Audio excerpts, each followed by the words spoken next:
माझ्या शाळेचे नाव नव महाराष्ट्र विद्यालय खराबवाडी। आज मी तुमच्या समोर 26 जानेवारी निमित्त काही दोन शब्द बोलणार आहे। सांगा ना बाबा, सांगा ना, तुमचे आमचे बालपण सेम का? आमचे बालपण मोबाईल आणि टीव्हीने ग्रासलेले आहे? सांगा मला, माझे प्रश्न केव्हा अनुभवायला मिळतील?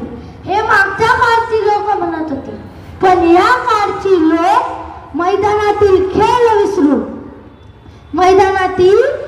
विसरून ग्रंथालयातली पुस्तकं न वाचता, घरातल्या संस्काराप्रमाणे न वागता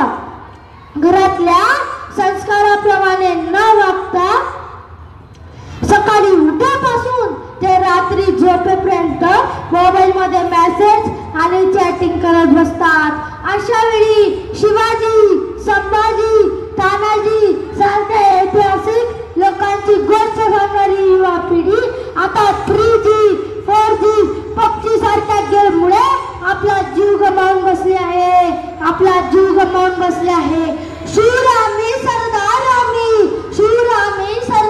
आम्ही, काय गुणाची भीती, देव देश आणि धर्मासाठी प्राण घेतले होती। मित्रांनो, आपल्या कुटुंबातील वडीलधारी माणसं सांगतात, जीवनाला 2 बाजू असतात। एक प्रसिद्ध आणि भारताचे 11वे राष्ट्रपती डॉक्टर APJ अब्दुल कलाम यांचे पूर्ण नाव काय? हा मेसेज पडतात 2-3 रिप्लाय आले, पण 13 मे 2021 रोजी रिसर्च झालेला राधा मुग्र या पिक्चराचा ऍडम कोण? हा मेसेज पडतात डोळ्याची पापणी न हलता खूप रिप्लायर येऊ लागले। मित्रांनो, 21व्या शतकात जग किती बदललंय ना। व्हॉट्सअप, फेसबुक विचारवंत झाले। आता संवादाचं कारणही ऑनलाईन, जीवन आता म्यूट। मित्रांनो, जून महिन्यातलं वादळ वीज कडकडते, तेव्हा आपला शेतकरी बांधव आनंदाने नाचू लागतो, आणि त्याच जून महिन्यातली तरुणाई आपला मोबाईल चार्जिंगला लावून ठेवते, कारण लाईट गेल्यावर प्रॉब्लेम न हो। मोबाईलमुळे जग आले जवळ, पण एकनी पेन झाला दूर, माणसासारखी माणसं झाली मुकी। मित्रांनो, रस्त्यावर एखादा अपघात घडला तर ती लोक मदतीची याचना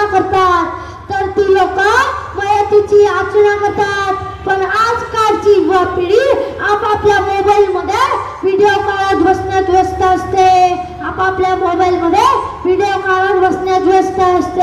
एवढासा मोबाईल झाला सर्वांचा लाडका, माणसाकडे माणूस असूनही मोबाईल झाला प्रेमाचा पोरका। मित्रांनो, तुकाराम महाराज म्हणायचे, पुत्र व्हावा असा त्याचा तिळी झेंडा, पण आज दिसून येत आहे पुत्र व्हावा असा त्याचा फक्त सोशल मीडियावर झेंडा। मित्रांनो, मला असे वाटते, आपण असे म्हणावे, मी देशाचा नागरिक आहे, मी समाजसेवा करीन, मी या समाजाला, या देशाला भ्रष्टाचारातून मुक्त करीन। तेव्हा मानले जाईल की तुम्ही या देशाचे खरे नागरिक आहात।